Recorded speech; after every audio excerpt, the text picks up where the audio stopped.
Dicen que usted es un gran asesor. Cuénteme. ¿Qué le parece la primera universidad chilena en acreditar su calidad en Estados Unidos? Un tremendo programa de intercambio y becas para buenos puntajes, como el mío. ¿Y su mamá qué opina? Ella confía en mi asesor. Y nosotros en ti, hija. Las decisiones de futuro las conversamos juntos. Universidad Mayor. Todo para lograrlo.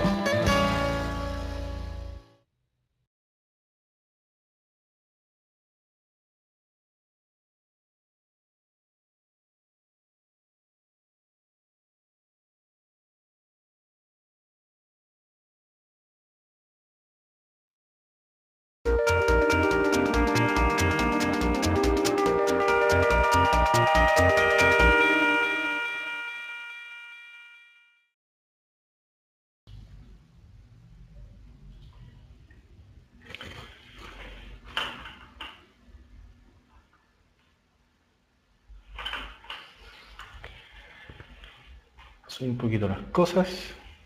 Hola chicos, bienvenidos a la última sesión del módulo de preparación de la PSU intensiva de biología, tanto común como electivo. Los saludo, ¿cómo están? ¿Cómo les va? Hola a todos, qué bueno verlos de nuevo en el chat y conectados. Esta vez transmitiendo por dos canales distintos al mismo tiempo. Y bueno, esta última clase que vamos a hacer aquí en puntaje, básicamente estoy bien, muchas gracias, un poquito acalorado porque hace un calor tremendo acá, pero contento porque hemos podido abarcar la mayoría de los temas que hemos hablado en la PSU. Hemos visto los más importantes, creo que los hemos explicado y discutido bastante. También hemos complementado con estas clases nocturnas temas como sistemas de defensa, genética molecular, que quedaron grabados. Y hoy a las 8 o 20 horas vamos a revisar evolución y el origen de la vida, que son temas simples pero temas bien profundos e importantes. Lo que vamos a hacer hoy es aplicar lo que hemos aprendido y vamos a realizar la prueba oficial de ciencia publicada por el DEMRE de la Universidad de Chile, que se publicó este año, correspondiente al año 2012. Vamos a hacer primero todas las preguntas correspondientes al módulo común y después vamos a hacer todas las preguntas del módulo electivo. Como contar desde la PSU que di yo el año, ¿cuándo la di? Del 2008 al 2009, es decir, el proceso de admisión 2009, se mezclan las preguntas electivas con comunes, antes eran separadas. Así que hoy día vamos a hacer primero las comunes para que los que dan pruebas de físico-química no estén tan complicados. Y después vamos a hacer las electivas. Por supuesto vamos a tener las menciones y vamos a tener nuestra pregunta desafío. Así que empecemos a hacerla inmediatamente. Este es el PDF que ustedes pueden descargar directamente de la página del DEMRE, www.demre.cl, en la parte de las publicaciones. Y vamos a partir con el módulo de biología, partiendo con la pregunta número 2. Espero que tengan el facsímil impreso o que lo puedan ir tomando apuntes de cómo enfrentamos cada una de las preguntas. ¿Ok? Entonces, elementos importantes acá son, por ejemplo, la integración de lo que estamos hablando acá. No lo contesten todavía, vamos a ir analizándolo primero. La pregunta 2 dice, ¿qué mecanismo utilizan los macrófagos para eliminar gérmenes? Recuerden que los macrófagos principalmente son células fagocíticas. Por lo tanto, si nosotros vemos las alternativas, la osmosis es el movimiento de agua a través de una membrana semipermeable, así que no es. Exocitosis elimina cosas de adentro hacia afuera, utilizando movimientos de membrana. La difusión simple es el transporte de solutos a través de la membrana plasmática sin ayuda de proteínas y que requiere un gradiente de concentración. Y la facilitada también requiere un gradiente de concentración, pero utiliza proteínas para ayudarse. Por lo tanto, la alternativa correcta es la fagocitosis, en la cual se incorpora un organismo o una partícula externa a la célula al interior a través de vesícula.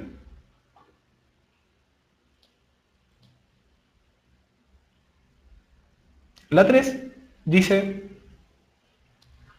si se trata con un inhibidor de la meiosis, acuérdense, a cada uno de los siguientes seres vivos, el que no experimentará consecuencias en su ciclo reproductivo será ¿Qué es lo que busca esta pregunta? Primero, tienen que asociar que el paso más importante acá es la meiosis. Por lo tanto, si yo le agrego un inhibidor de la meiosis, tengo que saber para qué sirve la meiosis. Y acuérdense que la meiosis sirve para generar gametos, es decir, es la gametogénesis. Y de aquí yo tengo que buscar organismos que no tengan alteraciones directamente en lo que vendría a ser su ciclo reproductivo. Por lo tanto, si yo inhibo la meiosis, lo único que realizan la meiosis son la rata, los árboles también, como el álamo y el roble, la merluza, que es un pez, también realiza meiosis. Por lo tanto, la única que no realiza meiosis es la bacteria. ¿Ok?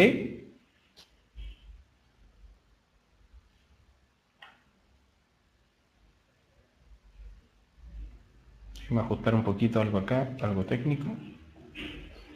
Ya. Sigamos entonces. Esas son del módulo electivo. Claro, como bien dice en el chat, usan la fisión binaria para poder duplicarse, que es un tipo de reproducción asexual. La pregunta 6 dice, el trayecto que seguirá un aminoácido marcado, que formará, marcado significa que yo lo puedo mirar, que formará parte de una glicoproteína de exportación, es, acá yo tengo que seguir la ruta del procesamiento de las proteínas. Acuérdense de todos los organelos y cómo actúan. Primero, la proteína tiene que sintetizarse y eso se hace en los ribosomas. Por lo tanto, tenemos que buscar la primera parte donde puedan encontrarse ribosomas. En el complejo de Golgi y en el retículo endoplasmático liso no hay ribosomas. Por lo tanto, inmediatamente la alternativa A, B y E quedan descartadas. Por lo tanto, yo voy a tener mi duda entre la C y la D.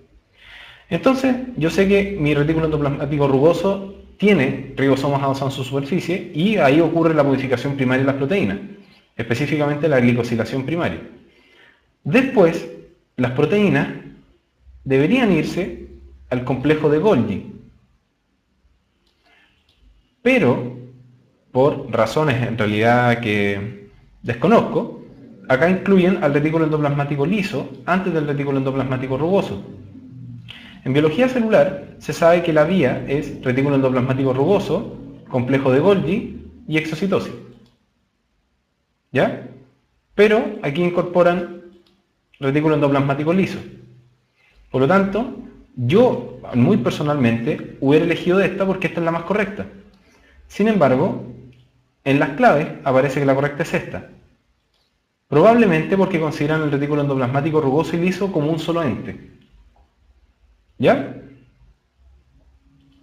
Así que, para efectos técnicos, retículo endoplasmático como ente completo, después el complejo de Golgi o aparato de Golgi y después exocitosis, que es, acuérdense, de adentro hacia afuera, no pinocitosis, que es incorporar de afuera hacia adentro elementos líquidos. Todas las que quedan son del módulo lectivo, este es del módulo común. ¿Qué especie química está correctamente asociada a su transporte a través de la membrana? ¿Ok? La glucosa, aquí aparece que se incorpora a la célula a través de... ¿Qué transporte es este?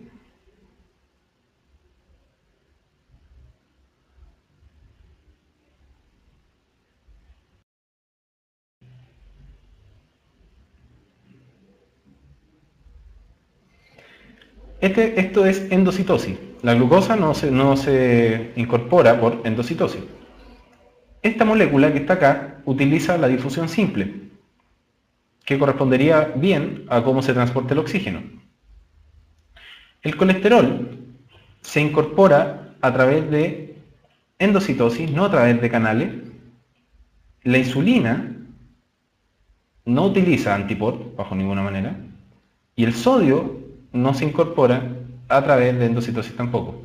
Por lo tanto, en realidad esto no es endocitosis, esto es exocitosis. Por lo tanto, la alternativa correcta en este caso es el oxígeno, que utiliza difusión simple para poder realizar su transporte. Ninguna otra molécula que no sea agua se mueve por osmosis. Módulo lectivo, módulo común. Vámonos ahora a la pregunta 13, que dice la cantidad total de sangre que contiene el sistema cardiovascular se le denomina. Esto ustedes la saben, quiero que me pongan más que la alternativa correcta, la palabra. ¿Cómo se llama la cantidad total de sangre que tiene el sistema cardiovascular? Volemia, ¿no es cierto? Por lo tanto, la alternativa correcta es la E, sin mirar ninguna otra.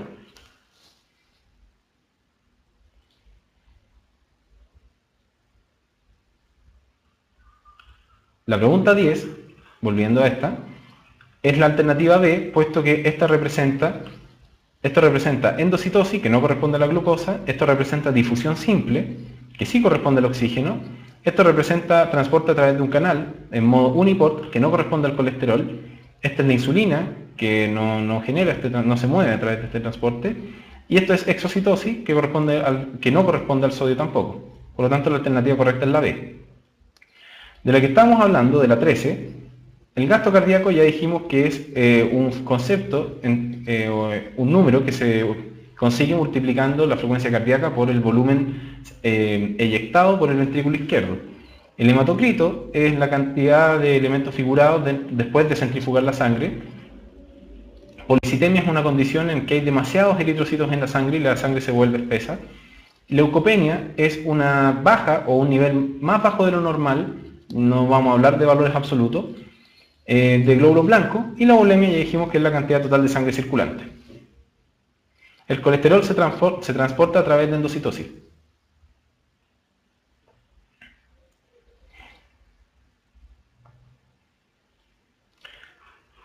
Sigamos. La 15.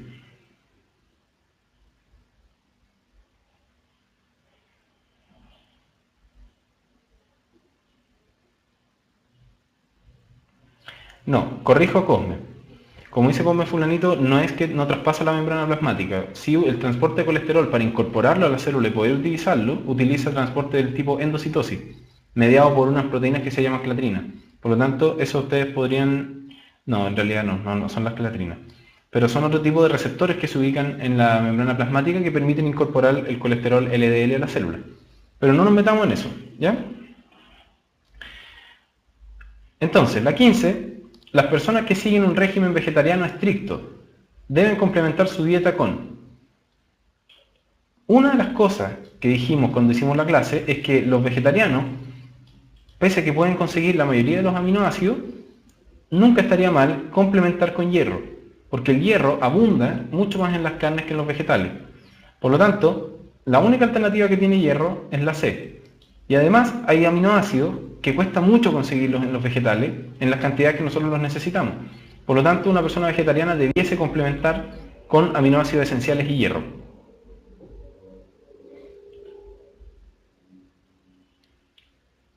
Ahora llegamos a uno con gráfico. ¿Vamos bien hasta ahí? ¿Me escuchan bien?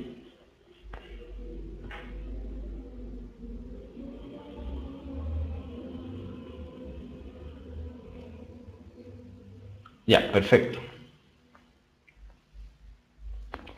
Vamos a seguir entonces. Este es el primer gráfico. ¿Cómo tengo que enfrentar los gráficos en la PSU?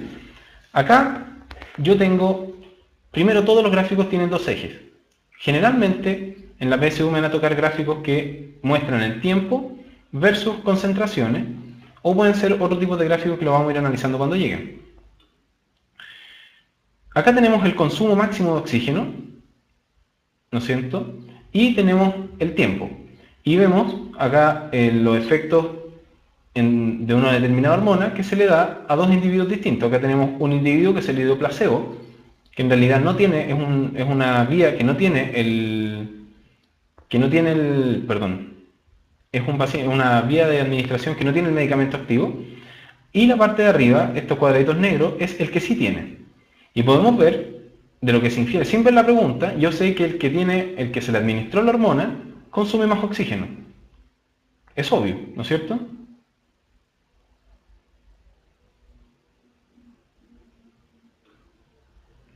Y acá dicen, a partir del gráfico. Cada vez que ustedes vean eso, olvídense de todo lo que ustedes saben y contesten solamente con lo que le entregaron en el gráfico. Es correcto inferir que la hormona produce un incremento de... ¿Qué les acabo de decir? ¿Ustedes saben a través del gráfico que la hormona produce un aumento de la masa muscular? Es imposible. ¿Ustedes saben con el gráfico que produce un aumento de la síntesis proteica? No creo. ¿Ustedes saben con el gráfico que produce un incremento del metabolismo aeróbico? Podría ser. ¿Por qué podría ser? Porque aumenta el consumo de oxígeno. Y el metabolismo aeróbico consume oxígeno. Por lo tanto, eso está directamente relacionado. La tasa de división celular, ¿ustedes creen que para medir la tasa de división celular sería útil medir la cantidad de oxígeno que consumo? Yo creo que no. Y la degradación de lípidos tampoco. Por lo tanto, la correcta en este caso sería la alternativa C, el metabolismo aeróbico. ¿Ven que la PSU es fácil? Yo no alcancé a inscribirme a diferencia del profe Pablo y el profe Nico, pero me hubiera gustado ir a la PSU con ustedes. Ya, otra de gráficos.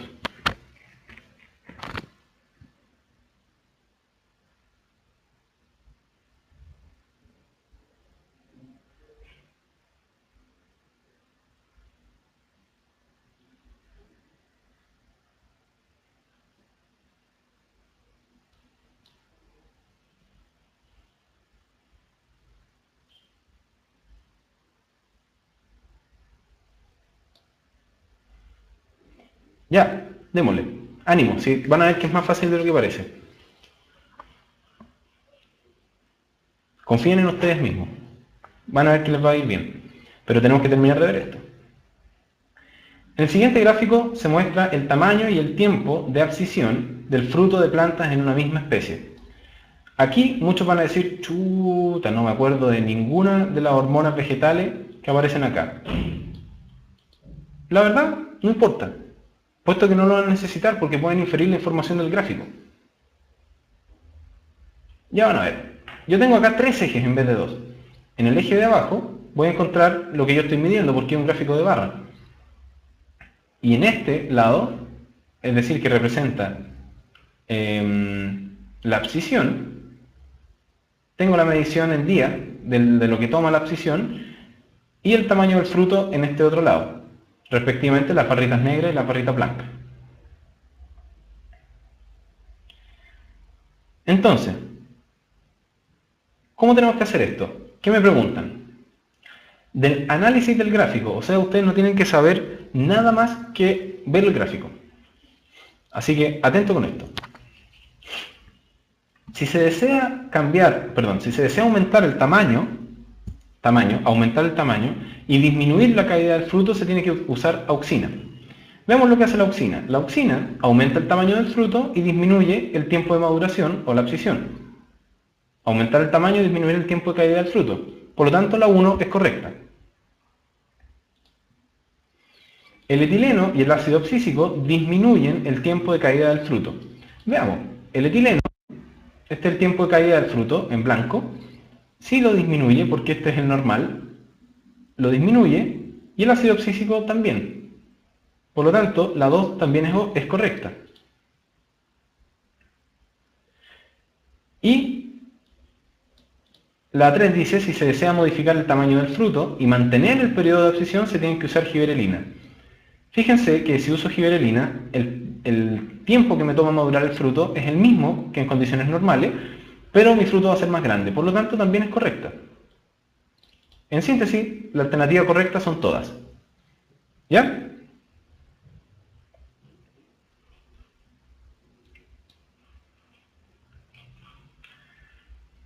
Ya, la 22 está entretenida. Antes de hablarle de la pregunta 22,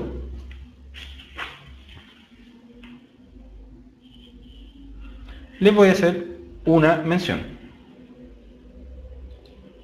Y una mención bastante importante. Ser médico, no sé por qué me llega un poco, es una profesión que se basa en la confianza y en el conocimiento. Basa la elección de tu universidad en lo mismo y potencia tu aprendizaje en la única escuela de medicina de una universidad privada en obtener una acreditación por 6 años. Más info en umayor.cl.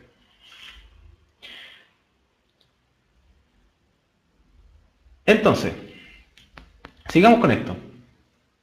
Van a ver que todas estas cosas son enredadas, pero son fáciles.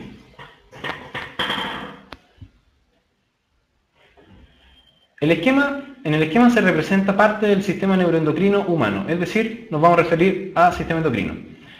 Tenemos que el hipotálamo estimula a través de hormonas liberadoras la adenohipófisis, y la adenohipófisis libera una serie de hormonas que tienen un determinado efecto en el organismo. Vemos que la hormona 6 afecta a la glándula mamaria, por lo tanto probablemente es prolactina. La hormona 5 afecta al tejido somático, probablemente esta hormona es somatotropina. La 4 afecta a la tiroides, probablemente es hormona tiroestimulante o TSH. La hormona 3 afecta a las suprarrenales, por lo tanto probablemente es hormona adrenocorticotrópica o ACTH. Y las hormonas 1 y 2 no se sabe lo que afectan. Entonces, en el esquema, el blanco de las hormonas 1 y 2 corresponde a, acá todo lo que hemos hablado lo hemos dicho recién. Fíjense lo interesante. Recuerden las hormonas que sintetiza la adenohipófisis. Y hay unas hormonas de las que yo no nombré que son muy importantes y que solamente son 2 hormonas que afectan un mismo tejido. Estas hormonas que faltan son las gonadotropinas, y las gonadotropinas son la LH y la FSH. Y tanto la LH como la FSH tienen como tejido diana las gónadas. Por lo tanto, la alternativa correcta es la alternativa B.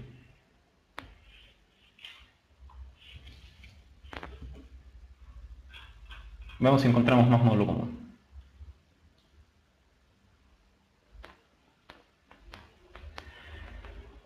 Sigamos con la 24.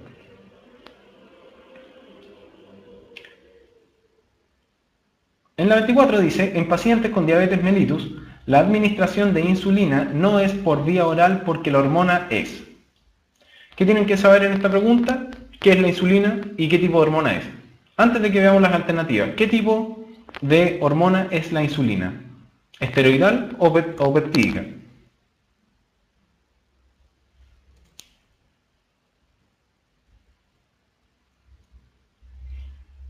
Las gónadas son los ovarios y los testículos. Es proteica, ¿no es cierto? Proteica o peptídica, todo el rato. Por lo tanto, si es una hormona proteica y me la como, en realidad lo que yo voy a conseguir es que recuerden que yo tengo enzimas que degradan proteína en el estómago, en el intestino y que sintetizan tanto el mismo intestino delgado como el páncreas. Por lo tanto, más que indigerible o lipídica o un carbohidrato, es proteica y se va a degenerar. Por lo tanto, por eso yo no tomo insulina. Y recuerden que la insulina no es una enzima, es una hormona. Por lo tanto, la alternativa correcta en la 24 es la alternativa D.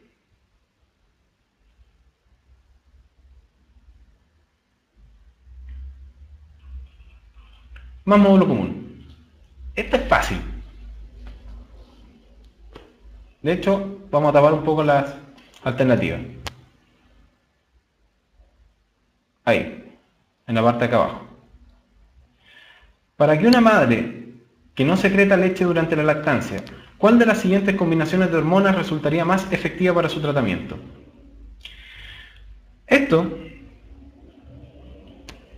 es súper fácil. ¿Cuáles son las 2 hormonas que intervienen en la lactancia? Prolactina es una de ellas y oxitocina, ¿no es cierto? La prolactina estimula la síntesis de leche y la oxitocina estimula la dilatación de los conductos galactíferos, por lo tanto puedo excretar leche. Así que prolactina y oxitocina, esa es la respuesta correcta. Nada más que eso.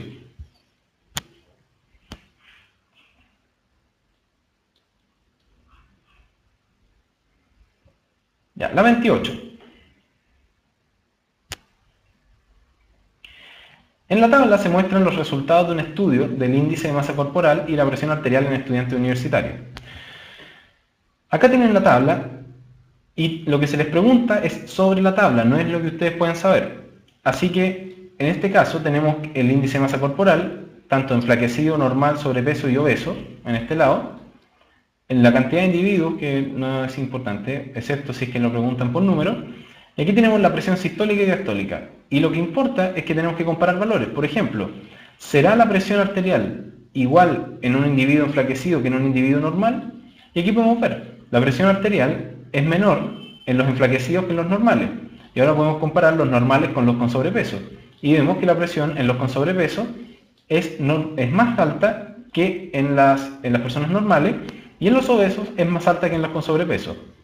En base a eso, ¿la presión sistólica aumenta con el índice de masa corporal? Sí, ¿no es cierto? Lo acabamos de ver. ¿La presión diastólica es independiente del índice de masa corporal? No, puesto que acabamos de ver que también aumenta en base al aumento del índice de masa corporal. Y existe una correlación entre el índice de masa corporal y la presión arterial. Claramente, mientras más alto es mi índice de masa corporal, mayor es mi presión arterial en la tabla. Por lo tanto, la alternativa correcta es la alternativa D, solo 1 y 3.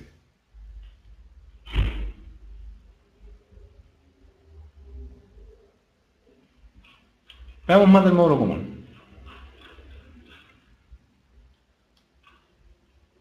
Ya.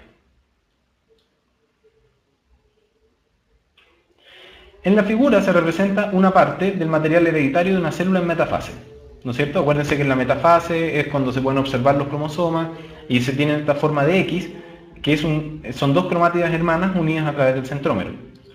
Y aquí preguntan qué número indica correctamente un locus genético o génico. Acuérdense que un locus es la posición individual de un determinado gen o alelo en un cromosoma, y loci es la palabra plural.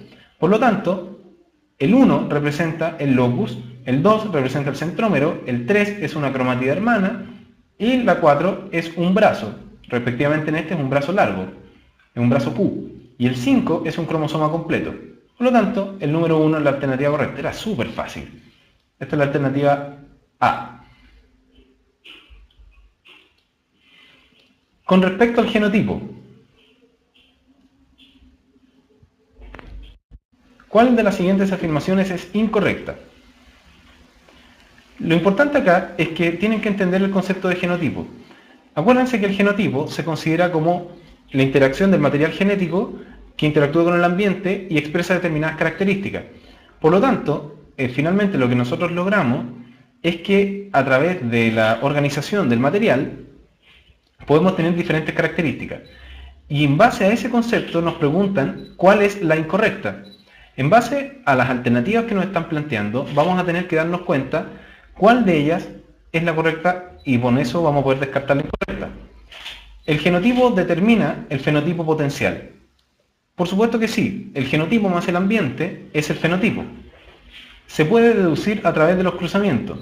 Ya lo vimos en genética mendeliana, que es capaz podemos hacer retrocruzamientos y poder ver o acercarnos a la estimación de lo que es el material genético que pudiese tener un progenitor. El genotipo corresponde a la expresión de un gen. Eso no, ¿no es cierto? Puesto que la expresión de un gen, en realidad, vendría a ser más fenotipo que genotipo. Es el conjunto de genes que posee un individuo, ¿correcto? En estado homocigoto, sus genes alelos son iguales, también. Por lo tanto, la alternativa correcta es la C porque nos preguntan por la incorrecta.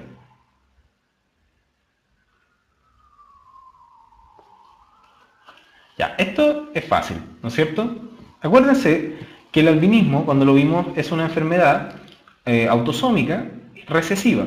Por lo tanto, un niño albino tiene que ser homocigoto recesivo para la característica.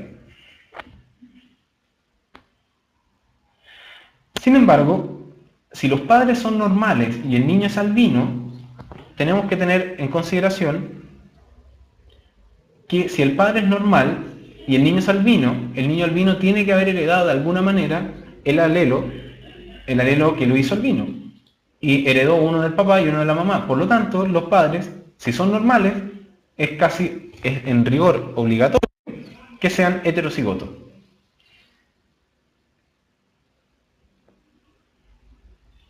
Si hacen el cruzamiento se van a dar cuenta.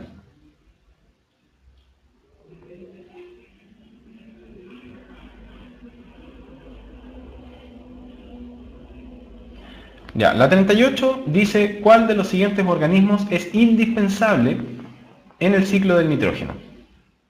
Acuérdense que el ciclo del nitrógeno se inicia en gran medida con lograr fijar el nitrógeno atmosférico. Y recuerden que para fijar el nitrógeno atmosférico yo tengo las bacterias fijadoras, tenemos las bacterias que transforman, ¿no es cierto?, el amonio en nitrato y después las bacterias que transforman nitratos en nitrito. Y después todo eso se integra. Por lo tanto, todos estos organismos que fijan el nitrógeno, que son las bacterias del género Rhizobium, y las otras que participan en la transformación, como las bacterias del género Nitrosomonas y Nitrobacter, son bacterias. Por lo tanto, un organismo indispensable en el ciclo del nitrógeno son las bacterias.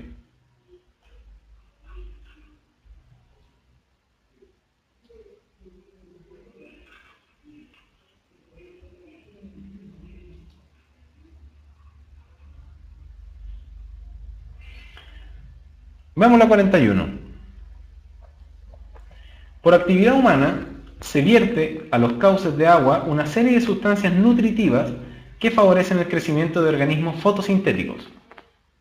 Este fenómeno recibe el nombre específico de polución, toxificación, eutroficación, sedimentación, productividad primaria.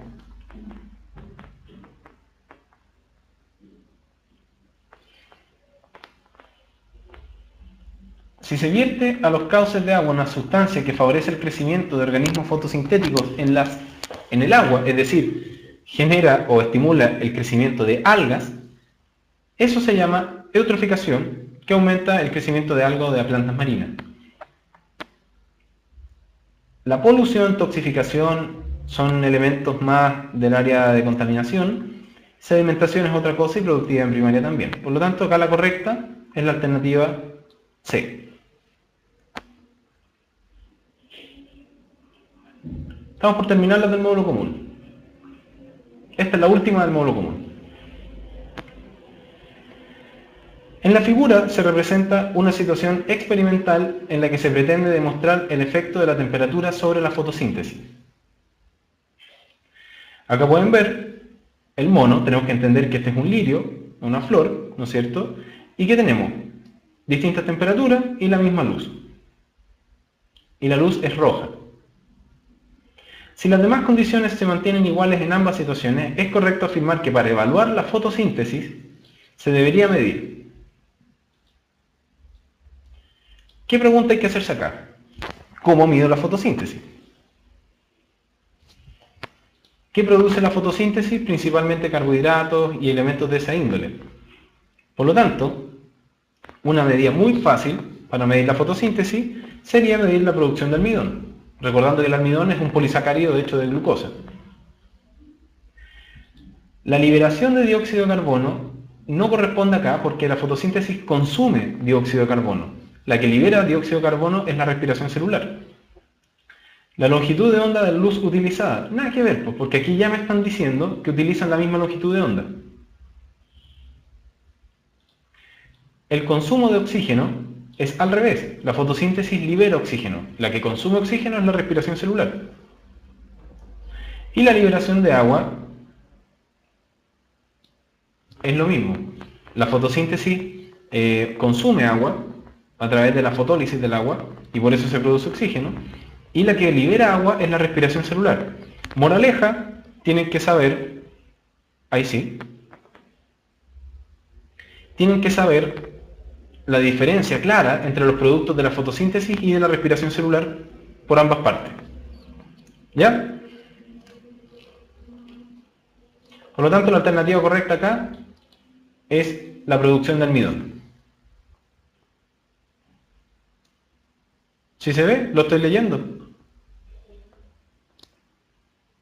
Ahí están las alternativas, las estoy viendo de hecho. Hasta aquí llega el banner, hasta acá. ¿Ven?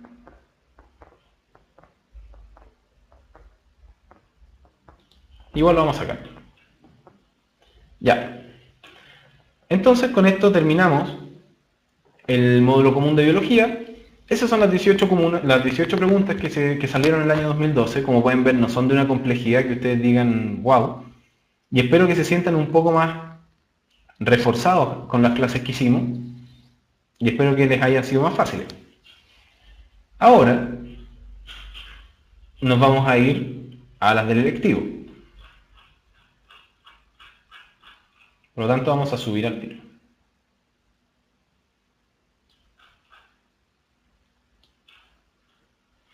Por supuesto que algunas de las preguntas del electivo no las vimos en las clases en vivo, puesto que dijimos que íbamos a priorizar ciertos temas y los otros tenían que ustedes verlos en la plataforma de Puntaje Nacional.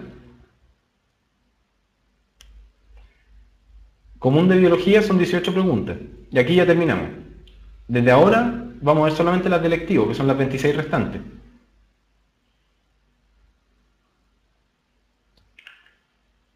Así que, empecemos.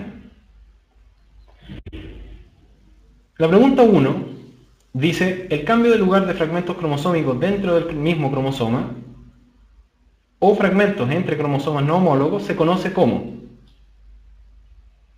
el cambio de lugar de fragmentos cromosómicos dentro del mismo cromosoma. Eso se conoce como translocación, que es lo que habíamos visto, ¿ya?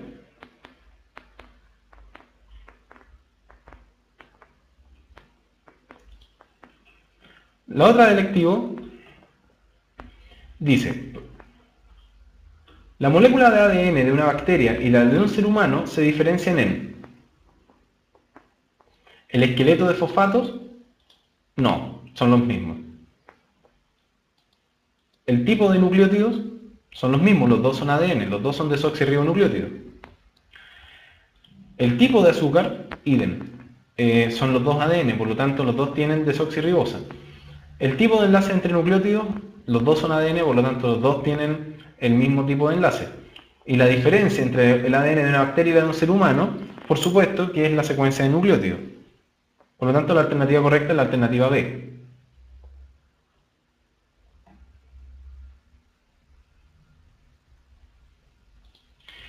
Después dice, al comparar una célula de la epidermis de una persona con una de sus neuronas, fíjense la pregunta, de la epidermis, es decir, de la piel, con una de sus neuronas, ¿es correcto afirmar que estos dos tipos celulares presentan distintos tipos de RNA polimerasa? No, ¿no es cierto? ¿Se diferencian por los distintos tipos de ribosomas que poseen? No, las dos son eucariotas y son del mismo organismo. ¿Transcriben exactamente los mismos genes? No, puesto que si transcribieran exactamente los mismos genes serían iguales. Y recuerden que la diferenciación celular silencia algunos genes y promueve la expresión de otros, y con eso yo tengo células diferentes. Y la E dice, se diferencian por tener distintos códigos genéticos. Tampoco, el código genético es universal. Y la B dice, poseen el mismo genoma. Eso sí, acuérdense que aunque sean células diferenciadas, tienen todas el mismo genoma. Por lo tanto, la alternativa correcta es la alternativa B. ¿Ya? Sobre estos conceptos de genética molecular, les recomiendo revisar la clase que se dictó y que está ya en la plataforma para que puedan complementar su conocimiento. La 7 dice, una molécula de ADN con sus dos hebras marcadas radiactivamente experimenta 2 ciclos de replicación en una solución libre de marcador radiactivo. De las 4 moléculas restantes de ADN, lo importante para contestar esta pregunta es que tienen que acordarse que la replicación del ADN sigue un patrón semiconservativo. Esto significa que de las 2 hebras producto de la replicación de una, la mitad de las cadenas, o la mitad de la cadena, es nueva y la mitad es antigua. Por lo tanto, si yo tengo 2 hebras radiactivas, la primera replicación voy a tener, el primer ciclo de replicación voy a tener 2 hebras de ADN, donde una cadena de cada una va a ser radiactiva y la otra va a ser normal.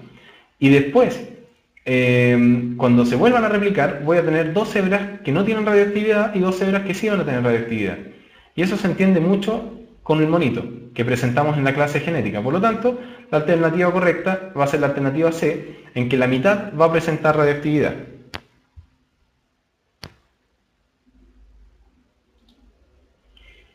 Esto es fácil, ¿no es cierto? La siguiente figura está relacionada con el proceso de biosíntesis de proteínas. Acá tienen un mini código genético y nos dicen cuál de los siguientes RNA mensajeros permite sintetizar un péptido con la secuencia de aminoácidos que aparece acá. Esto se hace igual que como lo hicimos en la clase genética molecular. Tengo que tomar la metionina y ver qué codón la codifica. Y acá me dicen que metionina es AUG. Por lo tanto, todos los que no tienen AUG no me sirven. Alternativa E para la casa. Me quedan todas las otras. Después sigo. El segundo aminoácido es fenilalanina. Por lo tanto, tengo esos dos codones que me sirven. UUU y UUC. Los únicos que tienen UUC es la alternativa B y es la alternativa D. Por lo tanto, la alternativa A y la alternativa C se me van para la casa. Después sigo y van a ver que estos dos codones van a ser virtualmente iguales y la diferencia va a ser el codón de término. Puesto que fíjense que yo tengo 1, 2, 3, 4, 5, 6. 1, 2, 3, 4, 5, 6. Esta proteína de arriba tiene 6 aminoácidos y me faltaría la tirosina. Mientras que la D sí incorpora la tirosina a través del codón UAU, y acá aparece el codón UAG, que es uno de los codones de terminación. Por lo tanto, la alternativa D es la correcta. Estas son súper fáciles, es cosa de ir armando el esquema y verlo al lado.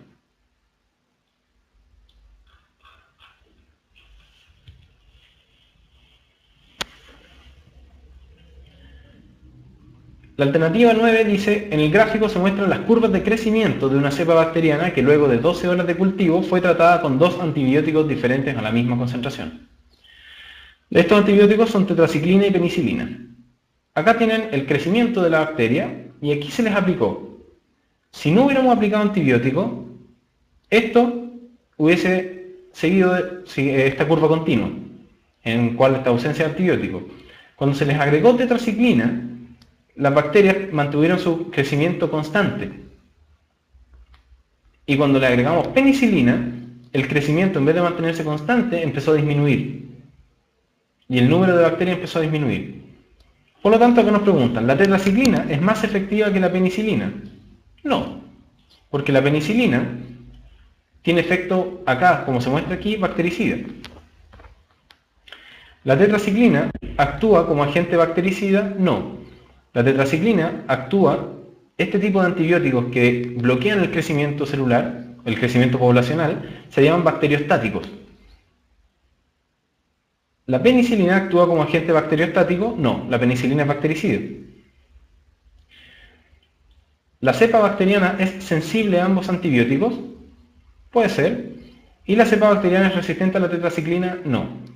De la que más me gusta de estas preguntas, vendría a ser la alternativa D, puesto que representa mejor el comportamiento que estamos viendo. ¿Ya? Pese a que ambos antibióticos son diferentes, la tetraciclina es bacteriostático en este caso y la penicilina es bactericida, ambas hacen efecto porque interfieren en la curva de crecimiento de la bacteria. ¿Ya?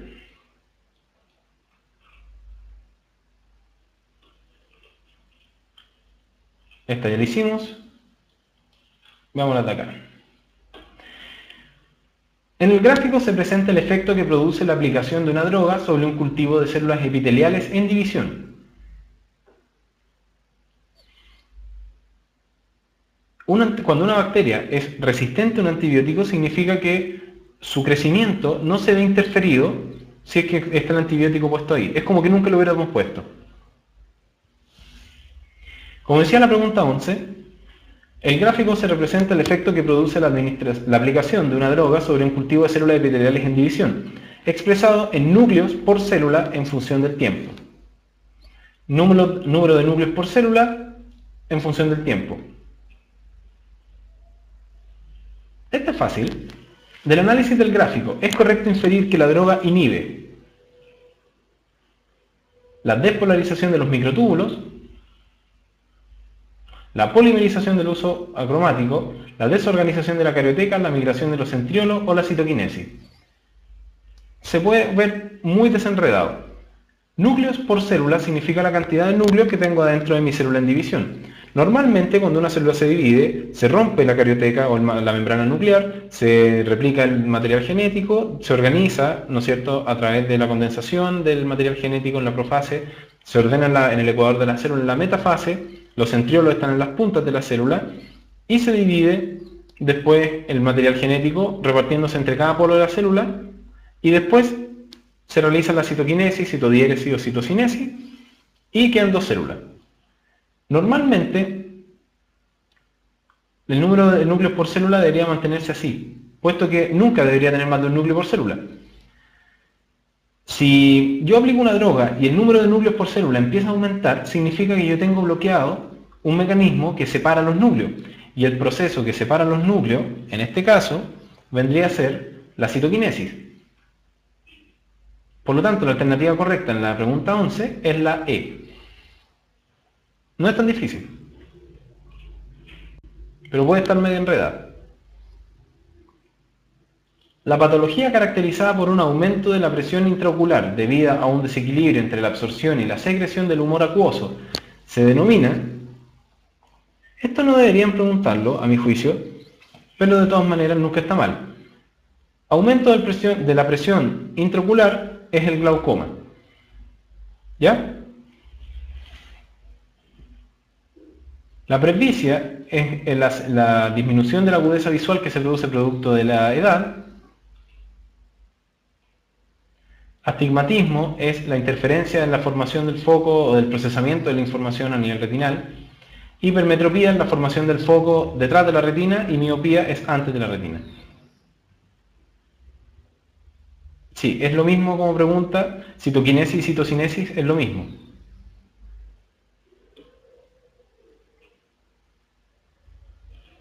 La pregunta 14 vendría a ser útil saber lo que son, pero no el detalle de las enfermedades. La pregunta 14 dice, ¿cuál o cuáles de los siguientes mecanismos compensatorios se desencadenan ante un cuadro de hipoglicemia moderada? Esto es homeostasis glicémica. ¿Qué pasa si yo tengo hipoglicemia? Por supuesto, se libera glucagón, porque el glucagón es una hormona hiperglicemiante. Comienza la glucogenólisis o glicogenólisis, como me ponen acá, porque yo quiero romper el glucógeno para obtener glucosa, y es uno de los efectos del glucagón. Y conversión de glucosa en glucógeno, no, porque la glucogenogénesis es un proceso hipoglicemiante, por lo tanto las galas correctas vendrían a ser la 1 y 2.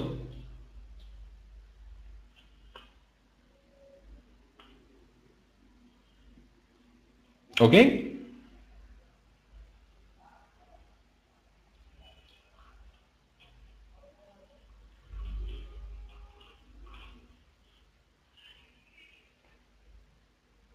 Bien, esta está entretenida.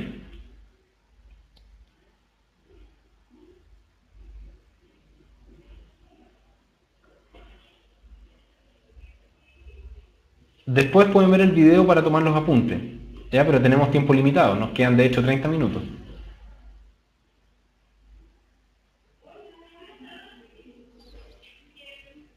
Bien, ¿estamos bien?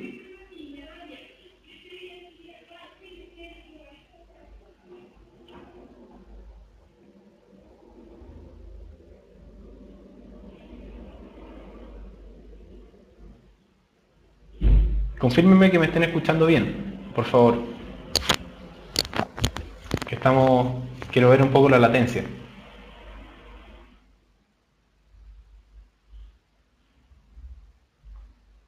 Ya, perfecto.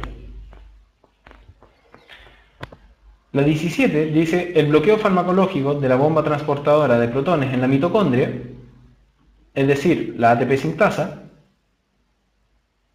de una célula eucariota aeróbica estricta, producirá. Veamos bien la pregunta. El bloqueo farmacológico, es decir, inhibo esto que dice bomba transportadora de protones en la mitocondria, en una célula que utiliza oxígeno de manera estricta. Si yo bloqueo la bomba transportadora de protones, probablemente voy a llegar a producir una disminución en la producción de ATP, porque acuérdense que el movimiento de protones por el gradiente protón motriz que se genera a causa del transporte de electrones en la fosforilación oxidativa va a permitir que se genere ATP. Disminución en la producción de lactato, al contrario, probablemente va a aumentar, puesto que son vías compensatorias. Una disminución en la producción de piruvato, no, porque la producción de piruvato es independiente del oxígeno, e independiente de la bomba de protones, e independiente de la mitocondria. La D dice un aumento del pH en la matriz mitocondrial. Para que aumente el pH tendría que disminuir la cantidad de protones que hay en la matriz mitocondrial. Podría ser, bajo cierta medida. Sin embargo, acá tendríamos que ser más inquisitivos, porque la más correcta acá es que va a disminuir el ATP sí o sí. En cambio, el pH puede variar, puesto que puede detenerse en algún instante el transporte de electrones. Y eso, si se detiene, va a empezar a acumularse protones en la matriz mitocondrial, y eso llevaría a dudar de la D. Sin embargo, la A es indudable. Si yo bloqueo la bomba transportadora de protones en la mitocondria, voy a detener la síntesis de ATP, o por lo menos voy a disminuirla considerablemente. La 18 dice, en el organismo humano un reflejo medular desaparece por la destrucción de sustancia gris de la médula. Ahí están los cuerpos celulares, ¿no es cierto? Son bastante necesarios. Las astas posteriores de la médula también son necesarias, puesto que a través de las astas posteriores o dorsales, llega la información de las motoneuronas gamma, que son las neuronas sensitivas del órgano tendinoso de Golgi, que está dentro de los músculos, que permite generar este reflejo osteotendíneo. Y las astas anteriores de la médula, que emergen o salen las motoneuronas alfa, que van a poder generar un movimiento. Por lo tanto, las correctas son todas.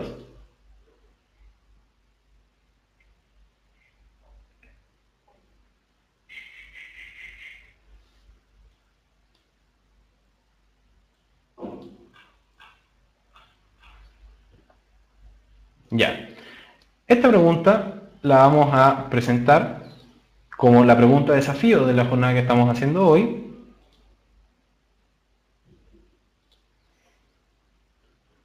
Y es esta que está acá.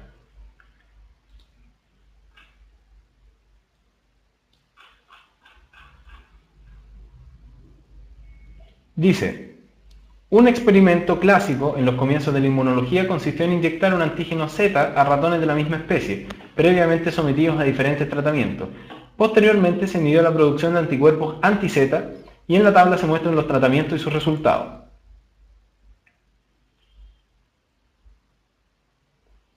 Sin tratamiento, la respuesta inmune es normal. Si se irradia, no hay respuesta. Irradiado seguido por transfusión de linfocitos B, no hay. Irradiado seguido por transfusión de linfocitos T, no hay. E irradiado seguido por transfusión de linfocitos B y T. De este experimento se pudo concluir correctamente que los animales irradiados no son recuperables, la síntesis de anticuerpos requiere de linfocitos B y T, la irradiación destruyó los anticuerpos de los ratones, la síntesis de anticuerpos solo depende de linfocitos B, la respuesta inmune depende exclusivamente de linfocitos T. Esto está un poco más difícil de las que acabamos de ver, así que les voy a dar 5 minutos para que la piensen y volvemos en un ratito con la respuesta correcta. Nos vemos.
Ya chicos, volvamos para ir terminando.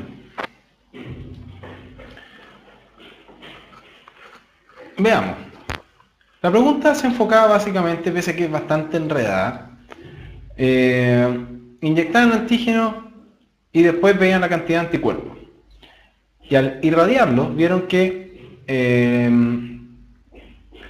no había respuesta inmune, después le transfundieron linfocitos B y no había respuesta inmune. Aparte, irradiaron después y transfundieron linfocitos solamente T y tampoco hubo respuesta inmune. Sin embargo, cuando transfundieron linfocitos B y T, sí hubo respuesta inmune y respuesta inmune normal. ¿De qué significa esto? Los animales irradiados no son recuperables, totalmente falso, puesto que ya vemos que solamente al irradiarlo no hay respuesta inmune y si yo agrego linfocitos B y T vuelvo a recuperar la respuesta inmune. La B dice, la síntesis de anticuerpos requiere de linfocitos B y T. Por la tabla se puede inferir y por conocimiento concuerda. Acuérdense que la síntesis de anticuerpos requiere la activación del linfocito B, probablemente coordinado con la modulación del linfocito T helper o linfocito T CD4 positivo. ¿La irradiación destruyó los anticuerpos de los ratones? No. La síntesis de anticuerpos solo depende de linfocitos B. Falso. O sea, acá ya quedó demostrado que requiere linfocitos B y T. La respuesta inmune depende exclusivamente de los linfocitos T. Falso. La respuesta inmune humoral, que es un componente de la respuesta inmune adaptativa, requiere de linfocitos B. Por lo tanto, la respuesta correcta es la alternativa B.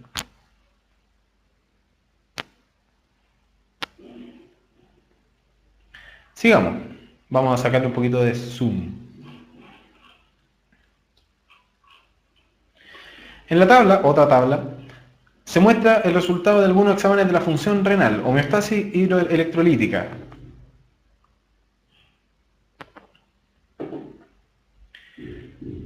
Y aquí tienen distintas sustancias y como les había dicho en la clase, esta es la misma pregunta que les mostré en la clase, no se quiebren la cabeza pensando qué sustancia es. Acá les preguntan, a partir del análisis, ¿es correcto inferir que la urea o urea corresponde a la sustancia? O sea, ¿cuál de estas puede ser urea? ¿Qué características propias tiene la urea? Que se reabsorbe el 50% de lo que filtró. Por lo tanto, veamos, esta se filtra en 180 litros día y se reabsorbe, se reabsorbe la carga filtrada 99%. O sea, no. Estos se filtran 800 milimol al día y se reabsorben 100%. No va por ahí. Estas se filtran 46 y se reabsorbe el 50%. Por lo tanto, basta con lo que les dije, es la 3. Alternativa C.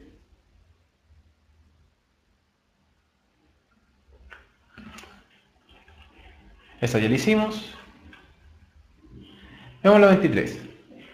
Respecto a una reacción alérgica aguda, que es la que vimos ayer. Acuérdense que en el Facebook de Biología quedó linkeada la clase de sistemas de defensa. La 4 no puede ser glucosa, puesto que la glucosa se filtra el 100% y se reabsorbe el 100%. Esto tiene más pinta de ser una proteína. Entonces, con respecto a una reacción alérgica aguda, es incorrecto afirmar que reacción alérgica aguda. Entonces, veamos las correctas, porque nos preguntan por la incorrecta. ¿Produce vasodilatación? Por supuesto que sí, porque liberan histamina, que es una sustancia vasoactiva. ¿Se trata con antihistamínicos? Eso no se enseña en el colegio, porque es un tratamiento de la alergia.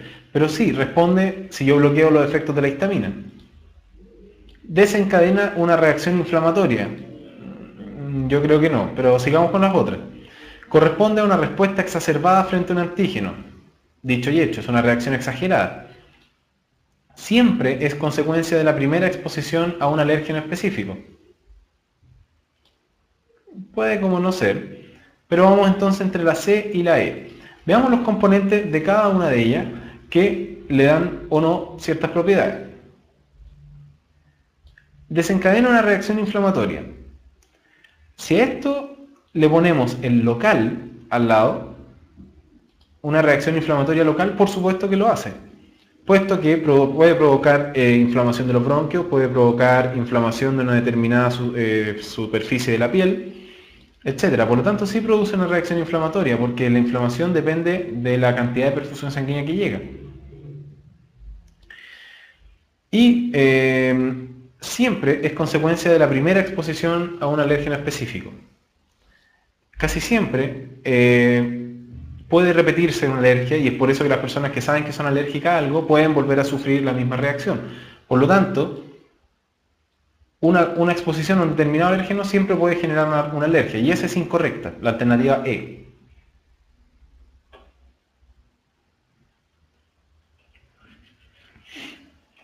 La 25, esta es más de la entretenida, de la del grupo sanguíneo.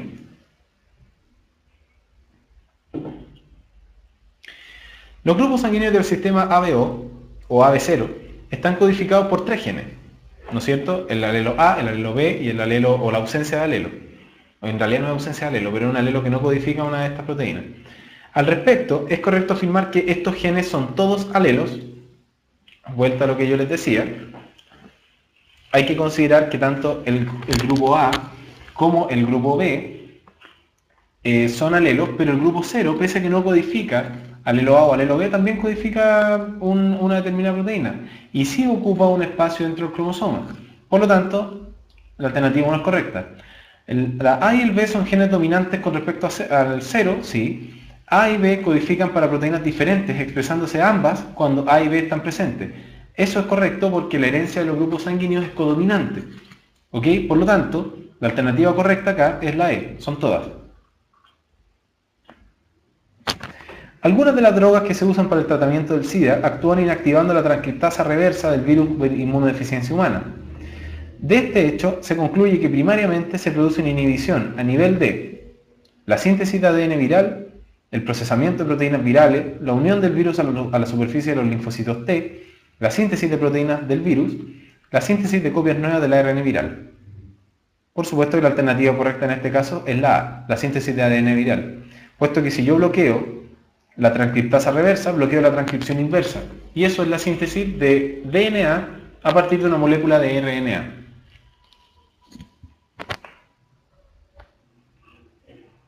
Eso está en las clases que están en la plataforma, por lo tanto revisen las de microbiología. La 29 dice, en el esquema se representa una sinapsis entre neuronas del tronco encefálico y la acción de un antidepresivo sobre ella. El antidepresivo es este cuadrado negro. Yo tengo vesículas con serotonina que se están liberando, y aquí tengo serotonina en el espacio intersináptico que llega a las células donde tiene que hacer efecto, y después se recapta a través de estos canales que son medio elípticos. Y este antidepresivo se pone justo tapando el recaptador de serotonina. Por lo tanto, en relación al esquema, es correcto afirmar que el efecto antidepresivo es inducir la liberación de serotonina. ¿No es cierto? Gracias por el tip por el chat. La B, estimular la síntesis de serotonina, tampoco. Inhibir la recaptación de serotonina, esa es la correcta, porque este antidepresivo está tapando los canales que recaptan serotonina. Por lo tanto, al inhibir la recaptación, yo espero que haya más serotonina en el espacio intersináptico. Por lo tanto, la alternativa correcta es la C. ¿Un gen corresponde a una secuencia de nucleótidos en él? Esta pregunta está súper fácil, ¿no es cierto? Cuando nosotros hablamos de genes, son secuencias de nucleótidos en el ADN.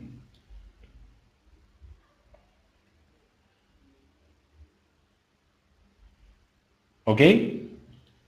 Aunque ustedes piensen que pueden haber en el RNA mensajero maduro, que es probablemente el mejor distractor que hay, el gen siempre es una secuencia de nucleótidos en el ADN o en el DNA, los cuales pueden copiarse a una molécula de RNA.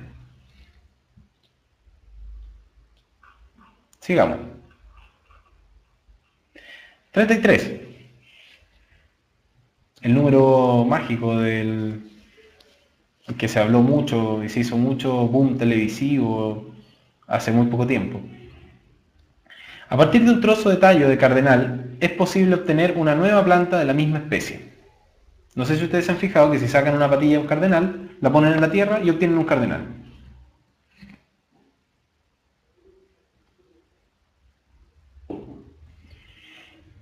Con respecto a ese proceso, es correcto afirmar que la nueva planta,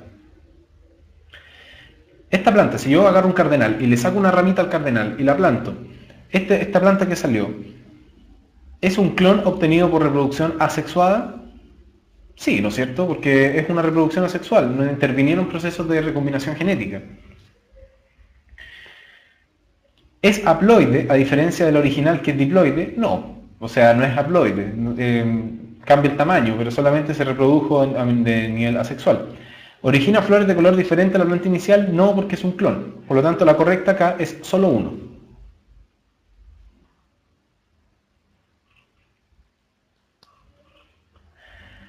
La 35, ya estamos llegando al final. Antes de hablar de la número 35, les voy a dar otra información bastante importante. Y es, cuando no queda nada para la PSU y los esfuerzos ya fueron hechos, es decir, ya estamos hace muy poco, averiguaron si pueden estudiar tu carrera con una beca. Accedan desde su celular o el computador a simuladorBecas.umayor.cl y conozcan sus posibilidades de realmente tener todo para lograrlo.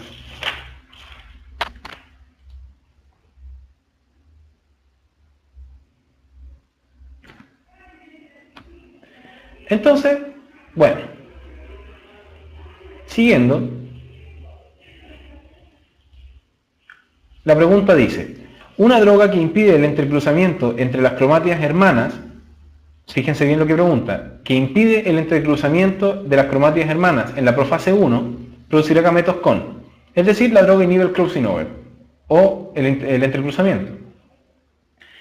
Menor variabilidad genética, ¿qué piensan ustedes? Probablemente que sí, ¿no es cierto? O sea, indudablemente si yo bloqueo uno de los eventos que son las estrellas de la generación de variabilidad, probablemente va a tener menos. Menor número de cromátidas, no, ¿no es cierto? No interfiere en eso el crossing over. La misma información genética tampoco, porque también hay otros procesos que van a generar variabilidad, como la permutación cromosómica. Menor número de cromosomas tampoco, y desigual número de cromosomas tampoco. Lo único que va a afectar es la variabilidad. Por lo tanto, la alternativa correcta es la A. La permutación cromosómica era el orden aleatorio de las tétradas, tanto que apunten hacia un lado los cromosomas de origen paterno y los maternos hacia otro. Este orden es al azar, y eso es una manera de generar variabilidad.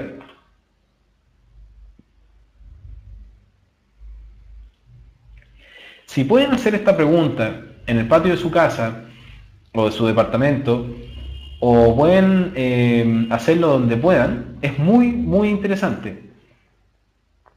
Recordemos que el crossing over es el entrecruzamiento de secuencias entre cromosomas homólogos, lo cual es una manera de generar variabilidad.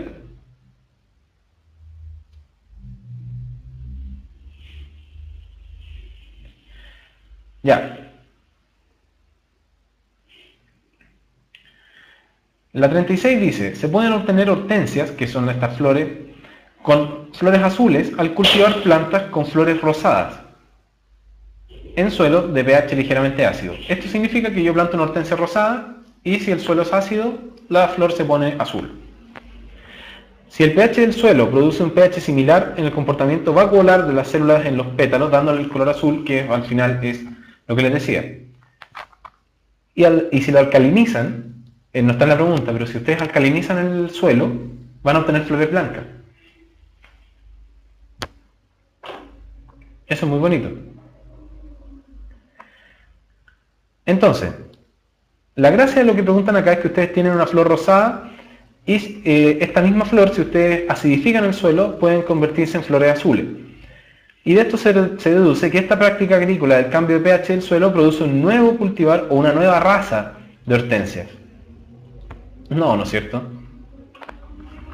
El carácter azul de las flores, a partir del cambio del pH, se transmite de generación en generación. Tampoco, porque no es una alteración del genotipo, es una alteración adquirida por una modificación del suelo. El cambio de color de las flores de rosado a azul, inducido por el pH, causa una mutación en el ADN de las hortensias. No, ¿no es cierto? Esto no está causando una mutación. La progenie de estas plantas darán flores de color azul solo cuando el pH del medio se mantenga ligeramente ácido. Esa es una de las importantes, puesto que si el factor que hizo que mis flores se pusieran azules continúa, probablemente la descendencia va a seguir teniendo flores azules si ese factor se mantiene constante. Y la E decía, el carácter azul se transmitirá vía materna a la progenie, ya está mala, porque la característica no se va a transmitir porque es una característica adquirida. Es lo mismo que un físico-culturista que desarrolla mucho sus músculos, no le va a transmitir sus músculos a sus hijos, puesto que son características adquiridas. Este es bonito. En el siguiente esquema se muestra la genealogía de un carácter heredable. Y a partir de la genealogía se puede inferir que lo más probable es que se trate de...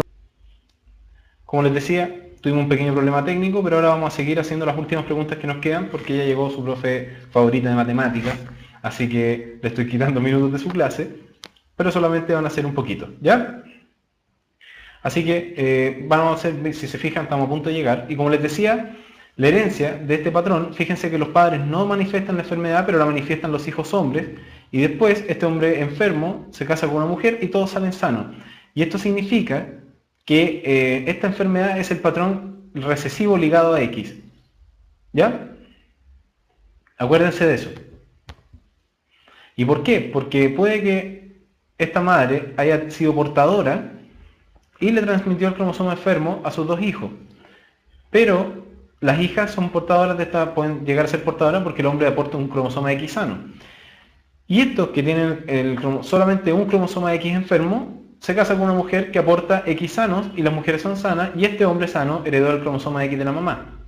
Por lo tanto, por eso es la C, ¿ya? Ahora, siguiendo para ir terminando ya,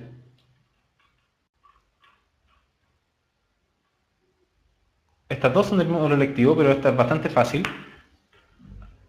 ¿Cuál de las siguientes opciones corresponde a una alteración ambiental local? Lluvia ácida, adelgazamiento de la capa de ozono, incremento del CO2 atmosférico, calentamiento global, incremento de los gases invernaderos. Como lo habíamos visto en la última clase, la A es la única que produce una alteración ambiental local, puesto que todas las otras son globales.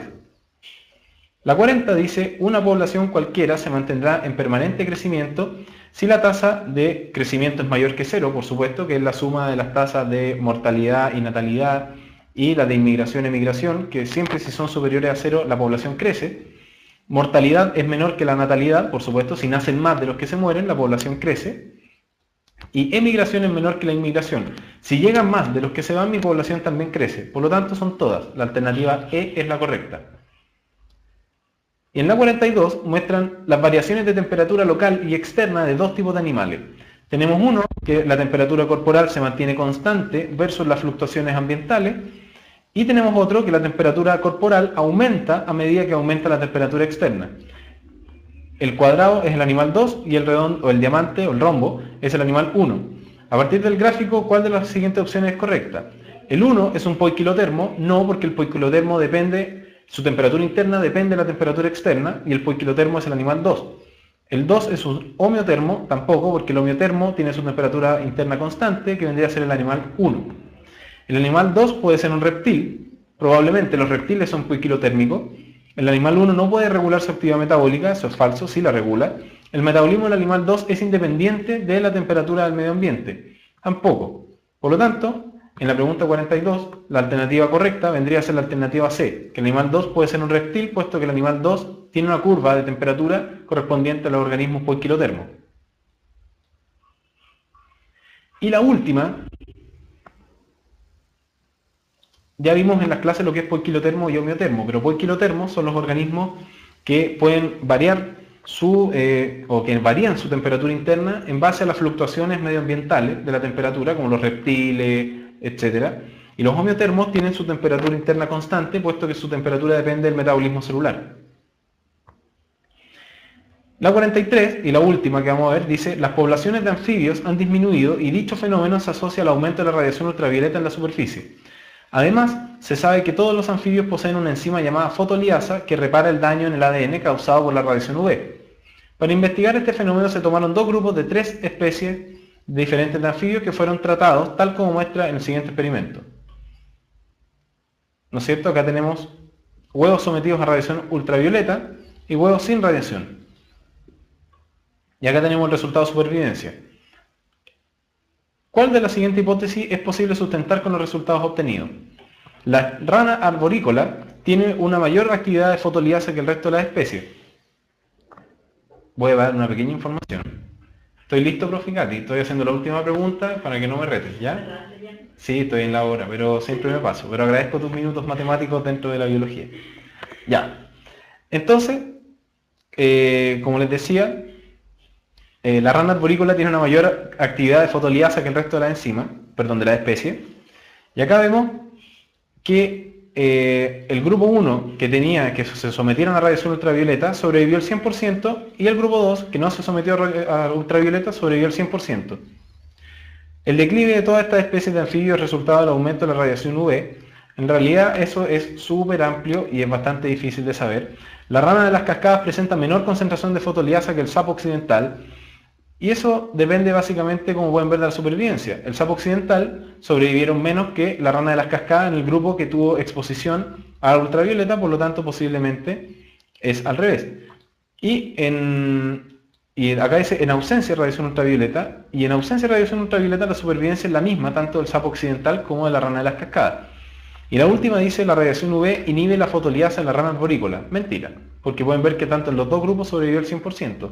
Por lo tanto, la alternativa correcta es la alternativa A. Entonces, como es mi última clase, voy a pedir 2 minutos para despedirme. Así que con eso yo creo que damos por terminada la revisión del facsímil de ciencias que se publicó este año, correspondiente al año pasado, al menos la parte de biología. Déjenme agrandar un poquito mi webcam. Ya, ahí me pueden ver mejor. Bueno, les agradezco mucho haber estado acompañándome durante todo este proceso en Puntaje Nacional, sobre todo desde que se subió el material en 2011, cuando mi apariencia era distinta, era más delgado, tenía más pelo, etcétera, pero son consecuencias propias de la carrera universitaria. Les agradezco mucho también haber estado conmigo, los comentarios que postearon en todos los videos y su feedback muy bueno, que me llena de energía para hacer todas estas clases. Espero que muchos de ustedes cumplan sus sueños y logren estudiar las carreras que siempre han querido. Depende de ustedes y no tengan miedo ante la PSU porque no es una prueba difícil. Y la verdad, bueno, más que agradecerles, recuerden que es muy raro que en la PSU tengan 4 alternativas iguales seguidas. Si hay algo que pasa así, revisen alguna. Y bueno, nos vemos a las 8 para hacer la clase extra de evolución, como para tomarlo, pero el ciclo oficial lo terminamos acá. Muchas gracias por todo y mucho ánimo a los que vengan a seguir haciendo y a seguir tirando para arriba este proyecto tan bonito. Así que muchas gracias por todo, nos vemos, que estén muy bien. Chao.